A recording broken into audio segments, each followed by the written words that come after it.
Political affairs में आपका स्वागत है। और आज मैं आपको एक ऐसे इंसान से मिलाने वाला हूं जिसकी लाइफ जो जर्नी है बहुत इंटरेस्टिंग रही है। मेरे साथ प्रमोद हैं।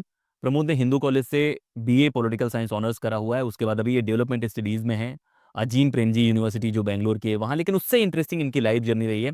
तो मैं चाहूँगा इनसे कुछ डेवलपमेंट सेक्टर्स की बातें पूछना, पॉलिटिकल साइंस से डेवलपमेंट सेक्टर में कैसे शिफ्ट हुए उसके बारे में, और जॉब अपॉर्चुनिटी कैसे है उसके बारे में। तो प्रमोद, आपकी लाइफ जर्नी शुरू करते हैं। सबसे पहले आप बताइए कि जो सोशल साइंस लेने का या हिंदू की जो जर्नी थी पॉलिटिकल साइंस की, उसके बाद आपने कैसे डिसाइड करा कि आपको डेवलपमेंट में जाना है?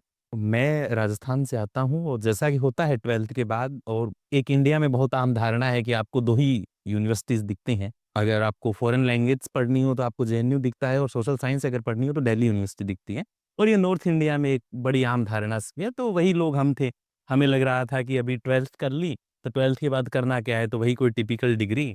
उसके लिए दिल्ली यूनिवर्सिटी से अच्छी कोई जगह हो नहीं सकती थी, और पॉलिटिकल साइंस से अच्छा कोई सब्जेक्ट नहीं हो अब सकता। हिंदू कॉलेज से बढ़िया कोई और कॉलेज हिंदू था? कॉलेज बढ़िया कोई कॉलेज नहीं हो सकता उसके था। पहले कहाँ से पढ़ाई करी आपने? मैंने अपने गाँव के आस-पास से सारी पढ़ाई करी, और किस मीडियम में, हिंदी, इंग्लिश? हिंदी से, फिर मैं इंग्लिश में शिफ्ट हुआ। अच्छा, हिंदी मीडियम से करी हाँ, और फिर आप इंग्लिश मीडियम में शिफ्ट हो गए जब हिंदू कॉलेज में आए, तब कि उसके पहले ही? हिंदू में जब आया, क्योंकि लगा था दिल्ली आकर के जब आप पहली बार यूनिवर्सिटी में आए, उससे पहले तो लगता था कि अंग्रेज़ तो अंग्रेज़ों की भाषा है, वो तो है ही नहीं, देशद्रोही वाला मामला है। और मैं तो उस जनरेशन का पढ़ा हुआ हूँ, तब तक ये आ चुका था तो देशद्रोह वाला। राजस्थान में कहाँ से हैं आप? मैं राजस्थान में चूरू से हूँ। चूरू से। तो चूरू के कौन से स्कूल, एक स्कूल से पढ़ के फिर आप हिंदू तक पहुँचे हैं, जी, और हिंदू के बाद अभी अजीम प्रेमजी यूनिवर्सिटी में डेवलपमेंट आप मास्टर्स कर रहे हैं। या तो जैसे जब हम हिंदू में गए हैं, तो हिंदू में क्या एक्सपोज़र मिला है? और मैं ज़्यादा फ़ोकस करना चाहूँगा कि पॉलिटिकल साइंस पढ़ने की वजह से डेवलपमेंट वाली फ़ील्ड पे, ख़ास तौर पे जो नया एक मार्केट भी है और नई जॉब मार्केट भी है, तो वहाँ पे कैसे आप एंट्री करते हैं, उसके बारे में आप बताइए? हिंदू में मैं आया पॉलिटिकल साइंस पढ़ने, और हुँ। हिंदू में आकर के 2-3 एक्सपोज़र्स तो ये मिले, तो एक तो English, English is necessary for academics. हाँ, हाँ। जैसा हुआ हम लोगों के साथ, हाँ, तो उस वो लेवल पे हम लोग इंग्लिश थोड़ा ओरिएंटेड हुए। हाँ, हाँ, हम लोगों ने थोड़ा-सा ढंग से अकेडमिया पढ़ना शुरू किया। हाँ। हमने इंग्लिश में रिसर्च पेपर पढ़ने शुरू किए, थिंकर्स को पढ़ने शुरू किया। लेकिन जो सबसे बड़ा गैप लगता है, आप गाँव से आ रहे हैं, आप सोशल रियलिटी से आ रहे हैं, और फिर आप आकर के एक आप नॉलेज के एक आइलैंड में आ गए, और वहाँ पे आप गुम हो जा रहे हैं। आप स्टेट तो पढ़ रहे हैं, आपने स्टेट की डेफिनिशंस पढ़ी, आपने स्टेट के थिंकर्स पढ़े, लेकिन आप अब ये नहीं जान पा रहे हैं कि आम आदमी की ज़िंदगी में स्टेट कहाँ एनकाउंटर कर रहा है। तो आप जब घर जाते हैं, तब आप लेकर के क्या जा रहे हैं अपने साथ? मेरे साथ सबसे बड़ा कंसर्न ये था, और जिस पे मैं हर लेवल पे जूझता रहा हिंदू कॉलेज में, कि आप पॉलिटिकल साइंस में ठीक है, आप पढ़ रहे हैं, आपने आईआर पढ़ा, आपने पब्लिक एडमिनिस्ट्रेशंस पढ़ा, आपने वेस्ट पॉलिटिकल थिंकर पढ़े, इंडियन पॉलिटिकल थिंकर्स पढ़े, और दे आर इंटरेस्टिंग। उनमें पढ़ने में मज़ा आता है, जब तक कमरे में बैठ कर के पढ़िए। लेकिन जब आप गाँव गए, तब आपको लगता है कि आपका कन्वर्सेशन जो लोगों के साथ हो रहा है, उसमें तो वो कहीं आ ही नहीं रहा है। तो ये डेवलपमेंट में जो शिफ्ट होने वाली बात है, वो वहाँ से कहीं न कहीं आई। वहाँ का रूट वहाँ से स्टार्ट होती है। और दूसरी बात ये था कि जॉब अपॉर्च्युनिटीज़ जो हैं, क्योंकि हम जो लोग आते हैं लोअर मिडल क्लास से, मिडल हुँ। क्लास से, उनके सामने जो सबसे बड़ी अनिश्चितता होती है, वो होती है कि आपका फाइनेंशियल फ्यूचर क्या होगा? आप कहाँ स्टेबल बिल्कुल, ढूँढ बिल्कुल। जो लोगे? मिडिल क्लास बच्चे होते हैं, जॉब मार्केट में ऐसा है, या तो आप यूपीएससी की तरफ जाते हैं, या तो बहुत सारे रास्ते नहीं हैं उधर। तो डेवलपमेंट वाले में कौन-सी जॉब अपॉर्च्युनिटी होती है? जैसे आपने मास्टर्स इन डेवलपमेंट कर लिया अजीम प्रेमजी से, जो कि इंडिया में लगभग-लगभग बेस्ट माना जाता है उस डोमेन में। तो उसका अगर आपने कर लिया, तो कौन-कौन सी जॉब अपॉर्च्युनिटीज़ आपके लिए ओपन हो गई? हाँ, मैं एमए डेवलपमेंट से पहले आऊँगा फिर से हिंदू पे। तो पॉलिटिकल साइंस में जो होता है अक्सर, कि आप आते हैं और आपको हिंदू में तो आप पत्थर भी फेंकिए तो यूपीएससी एस्पिरेंट्स पे पड़ता है। हाँ, हाँ। तो वहाँ पर आकर आप देखते हैं कि एक बड़ी भीड़ है, और आपको लगता भी है यार नहीं, इतना इन्वेस्ट आप नहीं कर पाएँगे, 2-2 लाख फीस है। आप लगातार 3 साल 2,75,000। 2 लाख का, आप बेहतर जानते हैं, आप पढ़ाते हैं। तो इतनी बड़ी फीस है, फिर उसके बाद आपको इतना टाइम इन्वेस्ट करना है, और जबकि आप चूँकि जिस बैकग्राउंड से आए हैं, वहाँ पर आपको चाहिए कि नहीं, जल्दी से जल्दी जितना जल्दी जॉब में सेटल हो। तो आपका रास्ता एक तो यूपीएससी के लिए खुलता है दिल्ली यूनिवर्सिटी के बाद, और फिर उसके बाद अगर आप एमए करके कहीं कुछ रिसर्च में जाना चाहें, तो वहाँ खुलता है, जो कि ग्राउंड रियलिटी से तो बिल्कुल अलग है। बिल्कुल अलग है। लेकिन चूँकि आप जब एमए डेवलपमेंट में जाते हैं, तो 2 चीज़ें हैं, आप एकेडमिकली होते हैं, आप प्रैक्टिकलिटी आपके साथ होती है, और आप मेंटली भी उस चीज़ के लिए तैयार मतलब होते हैं। एक इंटरेस्टिंग बात मैं आपको बताता हूँ कि प्रमोद ने, जो लोग इतना सोच के डिसाइड नहीं करते। मतलब जैसे जब हम मास्टर्स के लिए जाते हैं, तो बहुत बार वो ऐसे होता है कि एक काम कर रहे हैं, चलो मास्टर्स कर लेते हैं। लेकिन अगर आपने इतना सब प्लान करा है, जो कि बहुत अच्छी स्ट्रेटजी होती है। बहुत बार बैचलर्स हम लोग को ऐसे लगता है केवल पढ़ने के लिए है। वो अपनी लाइफ प्लान करने के लिए भी होता है कि अपनी लाइफ 5 साल बाद कैसे देख रहे हैं, सारी चीज़ें देख रहे हैं। तो आपने जब डिसाइड करा कि आपको डेवलपमेंट स्टडीज़ करनी है क्योंकि उसमें जॉब अपॉर्च्युनिटी ज़्यादा है और आपकी फैमिली और आपकी चीज़ों के हिसाब से वो ज़्यादा बेटर बैठ रहा है, एकेडमिकली भी और प्रैक्टिकल वर्क करना चाह रहे हो उसके हिसाब से, तो कैसे प्लान करा आपने? एंट्रेंस कैसे होते हैं? किस तरह के सवाल आते हैं? उसके बारे में बताइए। तो ये एक तरह की प्लानिंग थी कि आपको कुछ ऐसा चाहिए जो थोड़ा-सा ग्राउंड ओरिएंटेड हो, थोड़ा-सा आपकी जॉब सिक्योरिटी को लेकर, फाइनेंशियल सिक्योरिटी को लेकर के आए, तो उसका जो प्लानिंग है, अब एपीयू की स्ट्रक्चर पे आते हैं। एपीयू डेवलपमेंट करवाता है, एमए डेवलपमेंट करवाता है, डेवलपमेंट स्टडीज़ नहीं करवाता, इंटरेस्टिंग आउटकम है उसमें। वो एमए एजुकेशंस करवाता है, एमए पब्लिक हेल्थ करवाता है और एमए इकोनॉमिक्स करवाता है। लेकिन अगर एमए इकोनॉमिक्स को छोड़ कर के बाकी अगर आप 3 प्रोग्रामों को देखें, तो वो सारे ग्राउंड ओरिएंटेड हैं। वर्क ओरिएंटेड जो वर्क रियल ओरिएंटेड काम हैं। है। आप उसे कहते हैं एक तरह का वो ट्रेनिंग है, आपकी academic training for the ground work, वो उस तरह का यही को कहीं न कहीं इम्प्लीमेंटेशन वाले इम्प्लीमेंटेशंस करना आप समझ पाएँ ताकि उसके बाद आप ग्राउंड पे उतारें तो बेटर सेंसिटिविटी आप थोड़ा सेंसिटिव होकर के काम कर पाएँ। तो उस तरह का एक मामला है। एपीयू जो है वो एपीयू जिस तरह के लोगों को लेता है उसे बहुत अगर एपीओ लोगों को नहीं समझ में आएगा अजीम प्रेमजी यूनिवर्सिटी और उसका बैंगलोर जो कैंपस है वहाँ बैंगलोर कैंपस है, वहाँ मैं हूँ, उनका भोपाल एक कैंपस है, रांची एक कैंपस बन रहा है। हाँ, तो होता ये है और एपीयू को जिस तरह के लोग चाहिए होते हैं, एपीयू को बहुत एकेडमिक लोग नहीं चाहिए होते हैं। एपीयू को एकेडमिक लोग नहीं चाहिए जो एकेडमिक माइंडसेट्स के साथ आएँ, जो फूको पे डिबेट करें, जो मार्क्स पे डिबेट करें, नहीं। सारे डिसिप्लिन के लोग वहाँ पे आते हैं। उन्हें वो लोग चाहिए जो ग्राउंड फिर काम करना जो चाहते हैं, चेंज कर पाएँ। जो चेंज करना चाहते हैं और उन्हें ये लगता है अब देखिए ग्राउंड पे काम करने के 2 इश्यूज़ हैं। हुँ, आप अगर बिना ट्रेनिंग के ग्राउंड पे उतरे और आप किसी एनजीओ के साथ चल गए तो आपको फिर आप लाइफ सफ़र करेंगे। फिर आपका एक्टिविज़्म वाली बात हो गई कि आप पेट काट करके दुनिया बदल रहे हैं, जो कि होता नहीं है। इस सही और एक मोटिवेशन भी फैक्टर होता है इम्पोर्टेंट। मोटिवेशन एक फैक्टर होता है, तो उसमें क्या है कि ये जो प्रोग्राम है वो आपके ट्रेनिंग फील्ड की काम करता है। आप 2 साल ट्रेंड हुए और उसके बाद फिर आप जा रहे हैं ग्राउंड में काम करने। तो अगर आप किसी एनजीओ में हैं, चूँकि आप ट्रेंड हैं, तो आप ढंग का आपको एक स्टाइपेंड तो नहीं कहिए, आपको ढंग की सैलरी मिलेगी और आप अपने काम को भी थोड़ा-सा बेटर कर पाएँगे। जी, मेरा ये सवाल है कि जैसे आपने डिसाइड करा कि आपको एपीओ जाना है, तो आपने फॉर्म अप्लाई करा होगा, तो क्या केवल डेवलपमेंट का अप्लाई करा था या और भी अप्लाई करे थे? और फिर तैयारी कैसे करी थी? क्योंकि बहुत सारे बच्चे ऐसे हैं जो अभी बैचलर्स कर रहे होंगे, बीए कर रहे होंगे, उनको लगता है कि बीए के बाद सिर्फ एमए पॉलिटिकल साइंस ही करना है। तो जो बच्चे ये तैयारी करना चाह रहे होंगे, उनको कैसे आप बताएँगे कि आपको क्या-क्या तैयार करना है और कैसे तैयार करना एमए एजुकेशंस और एमए डेवलपमेंट अगर आप इन 2 कोर्स में एपीयू में जाना चाहें, तो आपकी मिनिमम जो क्वालिफ़िकेशंस है वो है कि यूजी आपकी होनी चाहिए, बट चाहे वो किसी भी सब्जेक्ट से हो। बैचलर्स किसी भी सब्जेक्ट से हो, नो मैटर।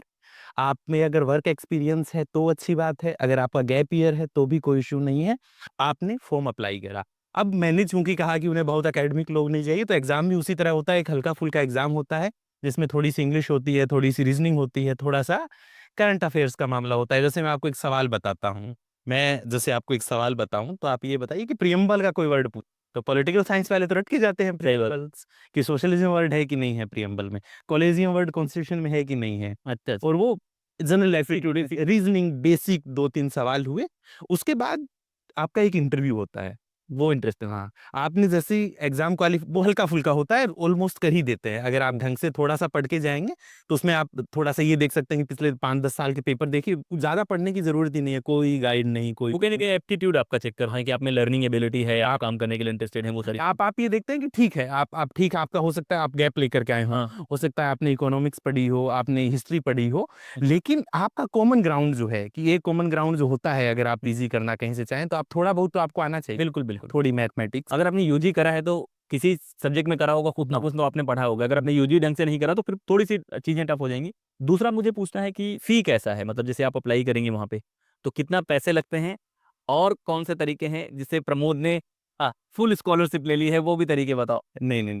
हाँ, तो मैं फीस का स्ट्रक्चर तो ये है कि आप जब देखेंगे तो 2 साल की है तो शायद पहले साल की 1,25,000 कुछ करके, दूसरे साल की हॉस्टल मिला 1,32,000 नहीं, हॉस्टल का 80,000 अलग से और फिर फूड आपका अलग से। अब बताता हूँ मैं इंटरेस्टिंग आप अब पूरा पूरा एक बार फिर से बताना कि फ़ी है 1,25,000 फर्स्ट ईयर की, 80,000 हॉस्टल का अलग हुँ, और उसके बाद खाने का अलग। खाने का अलग, हाँ, फिर सेकंड ईयर का 1,32,000 अलग, हाँ, 80,000 हॉस्टल का अलग और खाने का अलग। हाँ, ठीक। लेकिन मोस्ट इंटरेस्टिंग बात, अगर आपको ज़रूरत है और आप उस तरह के फाइनेंशियल बैकग्राउंड से आते हैं कि नहीं, हाँ, नहीं हो पाएगा, हाँ, हाँ, तो आपको स्कॉलरशिप मिल सकती है। वहाँ पे। हाँ, अब मैं बताता हूँ, होता क्या है जब आप फॉर्म एप्लीकेशंस अप्लाई करते हैं, तब आपको फाइनेंशियल वाला पूछते हैं कि आपको फाइनेंशियल कैसा है आपका? हाँ, आपको चाहिए कि नहीं चाहिए? हाँ, हाँ, ठीक है, आपने उस पे करा। अब अगर आपके पास वर्क एक्सपीरियंस है तो 50% वो दे देंगे आपको, हाँ, बिना कुछ पूछे हुए। हाँ, अदरवाइज़ अगर आपने फाइनेंशियल वाला अप्लाई करा कि नहीं मुझे फाइनेंशियल एड कुछ चाहिए, तो होता ये है कि उसके बाद फिर आपका जैसे सिलेक्शन हुआ, एक एग्ज़ाम हुआ, उसके बाद इंटरव्यू हुआ, इंटरव्यू पे हम लोग बात करेंगे, लेकिन अभी फाइनेंशियल वाले पे बात करते हैं। तो उसके बाद जो होगा, उसके बाद फिर आपको एक अलग से फॉर्म दिया जाएगा। तो उसमें क्या होता है कि आपके माता-पिता के जो आपके अभिभावक हैं, वो तो उनका बैंक स्टेटमेंट और आपका इनकम सर्टिफिकेट जो तहसीलदार से, वो भी डिविजनल ऑफिस से होता है, वो टेक्निकलिटी कुछ ज़्यादा टेक्निकल होता नहीं है उसमें। तो वो आप अप्लाई करिए, उसके बेस पे वो आपके बैंक स्टेटमेंट और आपके इनकम सर्टिफिकेट के बेस पे ये डिसाइड करेंगे कि आपको कितने परसेंट स्कॉलरशिप देनी है। लेकिन सच्ची बात ये है कि वो लोग बहुत सोशली उस तरह के बैकग्राउंड पे यकीन करते हैं, सोशल जस्टिस पे यकीन करते हैं और उस तरह के बैकग्राउंड से आने वाले लोगों को खूब मोटिवेट करते हैं। तो ग्राउंड में अंडरस्टैंडिंग भी बेटर, ये एक लॉजिक भी है कि मान लीजिए कि ज़्यादातर जो लोग एजुकेशन में डेवलपमेंट में वर्क करते हैं, उनका ज़्यादातर फोकस जो मार्जिनलाइज़ कम्युनिटीज़ हैं, उन पे वर्क करना है।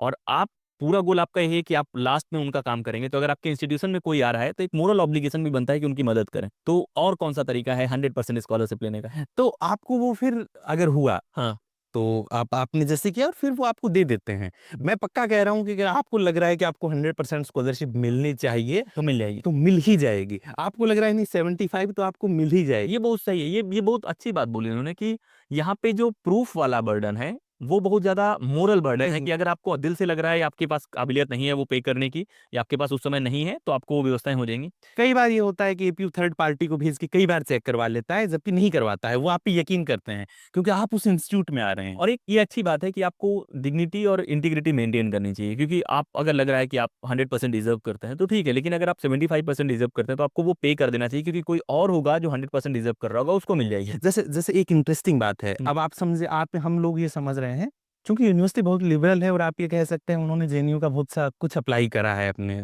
सिस्टम में। हाँ। तो मान लीजिए, जैसे मैं आपको एक किस्सा सुनाता हूँ कि 2 साल पहले एक लड़की वहाँ पे एमए करने आई, उसे 50% स्कॉलरशिप मिली। उसे 50% के मिलने के बाद उसे रियलाइज़ हुआ कि नहीं यार, इतने में तो नहीं होगा, 75 तो होनी चाहिए। उसने वहाँ की स्टूडेंट बॉडी जो थी या फिर उस तरह का फाइनेंशियल असिस्टेंस जो कमिटी देखती है, उसे मेल किया। हुँ। कमेटी ने उसकी बात को फिर ढंग से सुना, उसके साथ कोई 2-3 मीटिंग्स हुई होंगी या उन्हें बुलाया गया होगा, उन्हें 75% दे दी। ठीक है। हुँ। अब देखिए, थर्ड स ये था सेकंड सेम, फैसे सेकंड सेम तक आते-आते उनके घर पे एक ट्रेजेडी हुई और उनके पापा नहीं रहे। अब तो देखिए, कंडीशन बदल गई। कंडीशन बदल गई, बिल्कुल बदल गई।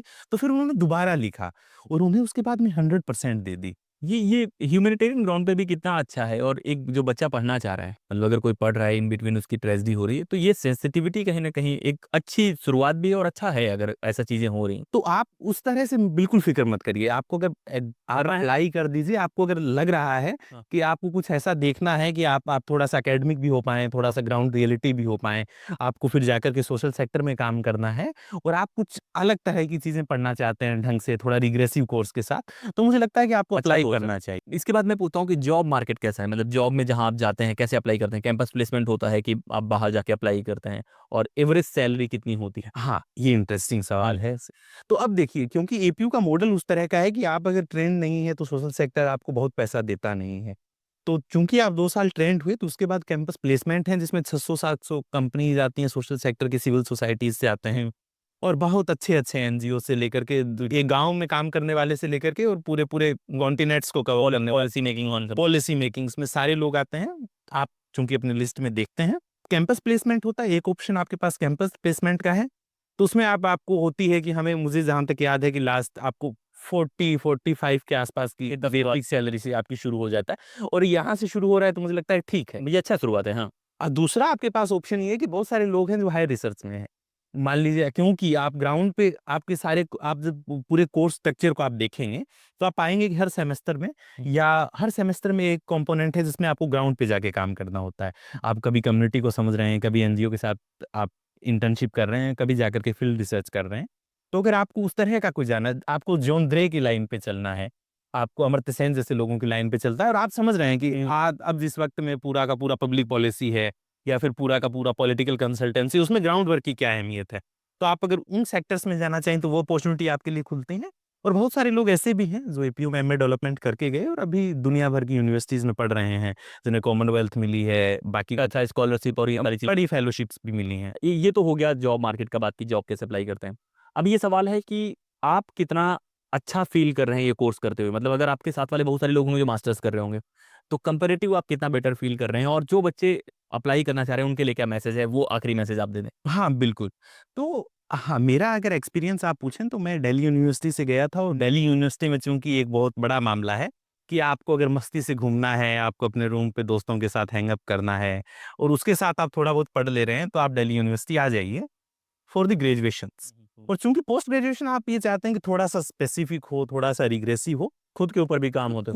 खुद के ऊपर काम हो, तो कोई अगर ऐसा इंसान जिसे ये चाहिए कि यार थोड़ा-सा ठीक है इंडिपेंडेंट रहें हम, खेलें-कूदें, लेकिन थोड़ा-सा डिसिप्लिन कहीं लैग कर रहा है लाइफ, तो आपको एपीयू आना चाहिए। क्योंकि आप एपीयू का जब स्ट्रक्चर देखेंगे 8:30 की क्लास है तो 8:30 कितनी 8:30 क्लास होती है लगभग एक दिन में? मतलब 2-3 अच्छा है, मतलब जैसे बाकी जगह मास्टर्स होता है वैसे ही है, लेकिन एक नई जर्नी की शुरुआत होती है मास्टर्स में, जो आपको प्रैक्टिकल सेंस में या प्रैक्टिकल एक्सपीरियंस का काम मिलता आप जब वेस्टर्न यूनिवर्सिटी का पूरा स्ट्रक्चर पढ़ेंगे, किस तरह से डिसिप्लिन है, किस तरह से आपको बोलते टाइम ध्यान रखना होता है, किस तरह से आपको ये सारी चीज़ें देखनी होती हैं कि आप टाइम से उठ रहे हैं, टाइम से खा रहे हैं, टाइम से क्लास में जा रहे हैं। तो अगर आप उस तरह का एक डिसिप्लिन अपनी लाइफ में चाहते हैं और उसके साथ एक एकेडमिक ट्रेनिंग चाहते हैं, जो कि उन लोगों के लिए ज़रूरी है जो डिप्लॉयड बैकग्राउंड से आते हैं। है। ये केवल डिग्री कोर्सेज़ जो मास्टर्स के हैं वही कराते हैं कि कुछ डिप्लोमा कोर्सेज़ भी होते हैं? डिप्लोमा कोर्स है उनका, वो लगा अब देखिए 2 चीज़ें हैं, वो चूँकि एपीयू है, उसका ओनरशिप है वो एपीएफ अज़ीम प्रेमजी फाउंडेशन के साथ है, तो वो लगातार चूँकि एनजीओ के लोगों को खूब ट्रेन करते हैं, जो सोशल सेक्टर्स में ऑलरेडी काम कर रहे हैं, उन लोगों के लिए। तो उनके बहुत छोटे-छोटे सर्टिफिकेट कोर्स भी हैं, 3 वीक का आपको कोई मिलेगा, जो डेमोक्रेसी से रिलेटेड होगा, कुछ एन सोशल सेक्टर से रिलेटेड कुछ और होगा।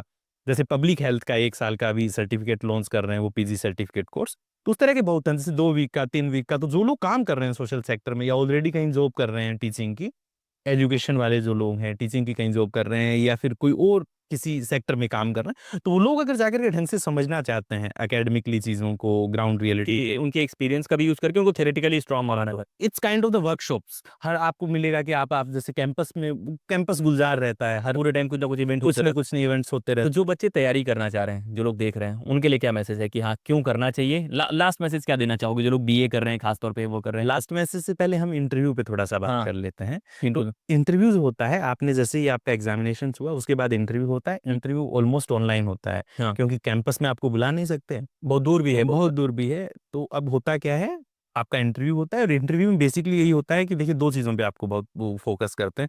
एक तो आप अभी क्या पढ़ रहे हैं, मतलब आपको कोई बुक्स पूछ लेंगे वो, आप अभी क्या पढ़ रहे हैं और उसके बारे में कुछ चीज़ें पूछेंगे और दूसरी बात जो है आप एपीयू क्यों आना चाह रहे हैं? आपके पास कितनी क्लैरिटी है उस विज़न को लेकर के क्यों व्हाई? व्हाई एमए डेवलपमेंट और why in MA development why APU? तो उस अगर 2 मामलों में आपको क्लैरिटी है कि एपीयू क्यों आपको आना है और एमए डेवलपमेंट कि में ही क्यों करना है, तो मुझे लगता है वो बहुत ईज़ी है। मतलब ये बहुत ज़्यादा नॉलेज बेस्ड इंटरव्यू नहीं है, बहुत ज़्यादा आपके माइंडसेट बेस्ड और जो आप कर रहे हैं उसके बेस आप पे में ज़ील है कि नहीं है, आप चाह कितना रहे हैं? पैशन है, जो चीज़ बड़ी कितनी शिद्दत से आप कितनी शिद्दत से चाहते हैं और अगर आप किसी शिद्दत को चाहें तो कायनात सारी कायनात हैं। जैसे प्रमोद को सारी कायनात ने मदद करा है और प्रमोद बोलने में बहुत बेहतरीन है, तो इंटरव्यू और सारी चीज़ें इसी तरह की इन्होंने हैंडल करी होंगी। स्कॉलरशिप भी इन्होंने पूरी ले ली है और आगे भी बहुत अच्छा करेंगे, क्योंकि ये कनेक्ट करते हैं लोगों से और उस तरह की चीज़ों से। तो अगर आपको भी इंटरेस्ट है डेवलपमेंट में, लोगों के साथ काम करने में, तो एपीओ एक बढ़िया ऑप्शन हो सकता है। और खास तौर पे मैं इंटरव्यू इसलिए करना चाहता था, क्योंकि ज़्यादातर जो लोग पॉलिटिकल साइंस, सोशल साइंस से अलग-अलग डिसिप्लिन पढ़ते हैं, उनको लगता है कि रास्ता केवल एक ही डायरेक्शन में जाता है। बिल्कुल। आज हम लोग बहुत अलग-अलग डायरेक्शन में जा सकते हैं। प्रमोद पॉलिटिकल साइंस में भी बहुत अच्छे थे, मतलब बहुत लोगों का क्या होता है कि आप तब छोड़ते हैं जब आपको लगता है नहीं है। तो प्रमोद का पॉलिटिकल साइंस भी बहुत अच्छा था। उसके बाद इन्होंने कहा कि पॉलिटिकल वाली लाइन छोड़ के अभी मैं डेवलपमेंट वाली लाइन पकड़ता हूँ और वहाँ पॉलिटिकल यूज़ होगा। मतलब ऐसा नहीं है कि पॉलिटिकल में यूज़ आता है, सारा है। क्योंकि आपको एक एज मिलता है। तो इस तरह का जब भी आप क्रॉस करते हैं एक रास्ते से दूसरे रास्ते, किसी बड़े राइटर की लाइन है कि अगर मुझे 2 रास्तों में चुनना हो तो मैं उस रास्ते पे चलूँगा जो थोड़ा-सा कम चला हुआ है। क्या रॉबर्ट फ्रॉस्ट है किसकी, द रोड नॉट टेकन करके। या तो वो रास्ते अगर आपको लेने हैं तो आपको थोड़ा-सा प्रमोद जैसा बनना पड़ेगा और बहुत ज़्यादा अपने जैसा बनना पड़ेगा, अपनी चीज़ों पे यकीन करना पड़ेगा।